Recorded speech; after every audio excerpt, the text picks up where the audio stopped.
نگاہ عشق و مستی میں وہی اول وہی آخر، نگاہ عشق و مستی میں وہی اول وہی آخر،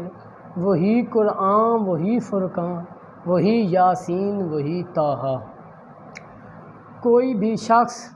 اس وقت تک کامل مومن نہیں ہو سکتا جب تک اس کے نزدیک جناب آقائے دو جہان جناب رسالت مآب صلی اللہ علیہ وسلم اس کے ماں باپ کے زیادہ محبوب نہ ہوں۔ تو حضرت محمد صلی اللہ علیہ وآلہ وصحبہ وسلم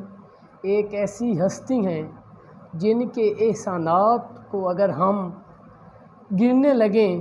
تو شمار ہی نہ کر پائیں۔ کائنات میں کوئی حصہ ایسا نظر نہیں آتا جس میں میرے مرشد پاک محسن انسانیت جناب رسالت مآب کی روشنی نہ جھلک رہی ہو۔ حضرت مودودی صاحب رحمۃ اللہ علیہ لکھتے ہیں کہ حضور پاک صلی اللہ علیہ وسلم کی پیدائش کا دن ساری دنیا کے لیے برکت کا دن ہے، کیونکہ یہی وہ ہستی ہیں جو ساری دنیا کے رہبر و رہنما ہیں، اور یہی وہ تاریخ ہے یعنی 12 ربیع الاول جس میں ساری دنیا کے رہنما جناب رسالت مآب دنیا میں تشریف لائے۔ اگر مسلمان یہ سمجھ کر کہ یہ خدا کے سب سے بڑے نبی اور دنیا کے سب سے بڑے ہادی کی پیدائش کا دن ہے تو یہ وہ دن ہے جس میں انسان کے لیے خدا کی سب سے بڑی نعمت ظہور میں آئی۔ اس کو عید کی طرح سمجھیں تو کچھ بے جا نہیں ہے۔ یعنی کہ حضرت مودودی صاحب بھی یہ کہہ رہے ہیں کہ اگر حضور پاک صلی اللہ علیہ وسلم کے دن کو ہم عید کے طور پر منائیں تو اس میں کوئی غلط بات نہیں ہے۔ ویسے بھی ہمارے لیے تو سب کچھ جناب رسالت مآب کی ذات ہی ہے، تو ہر وہ دن خوشی کا دن ہے جب اللہ تعالیٰ کی رحمت جس دن نازل ہو، اللہ تعالیٰ کی نعمت جس دن نازل ہو، تو اس دن کو ہم کیوں نہ منائیں، جس دن صرف دنیا کے لیے نہیں، زمین و آسمان، فرشتوں کے لیے، سب کے لیے ایک ایسا خوبصورت دن ہے جب حضور پاک صلی اللہ علیہ وسلم کی پیدائش ہوئی۔ تو فرشتوں نے بھی خوشی منائی، اللہ تعالیٰ نے بھی ان کی ذات پر درود و سلام بھیجے، تو ہمارے لیے اس سے بڑھ کر اور کیا ہو سکتا ہے کہ ہم اپنے محسن انسانیت، ہم اپنے پیر و مرشد کے لیے خوشی نہ منائیں۔ ہاں منانے کا انداز تو مختلف ہو سکتا ہے، لیکن اس پر ہم اعتراض نہیں کر سکتے۔ ہر کا ایک اپنا لیول ہے اور وہ اپنے لیول سے ہی جناب آقائے دو جہاں سے اظہار عقیدت کر سکتا ہے، تو وہ اس کا اپنا انداز ہے۔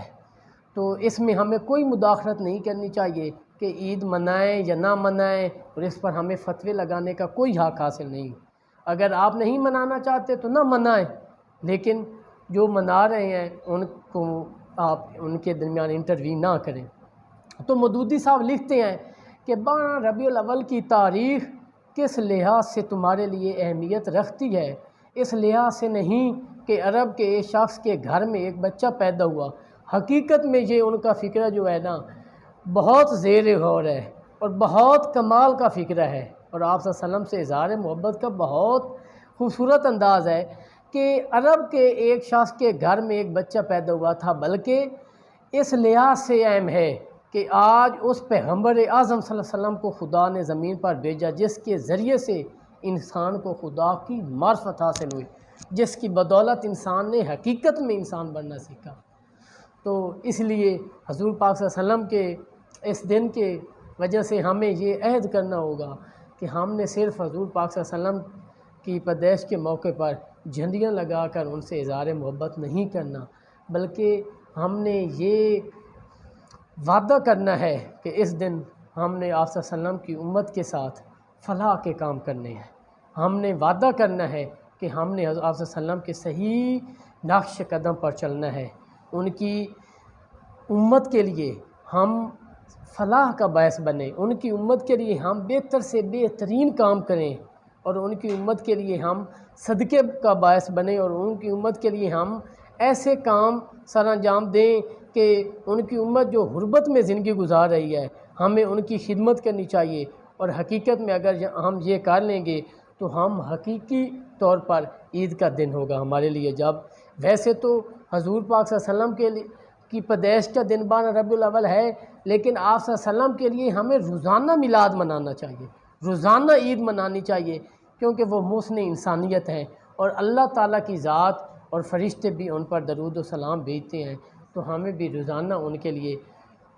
درود و سلام کی محافل کا انعقاد بھی کرنا چاہیے، اور اگر روزانہ نہیں کر سکتے تو دن میں ہمیں جتنی توفیق ہو ہم آپ صلی اللہ علیہ وسلم کے ذات پر درود و سلام بھیج کر اپنے لیے نجات کا راستہ کھول سکتے ہیں.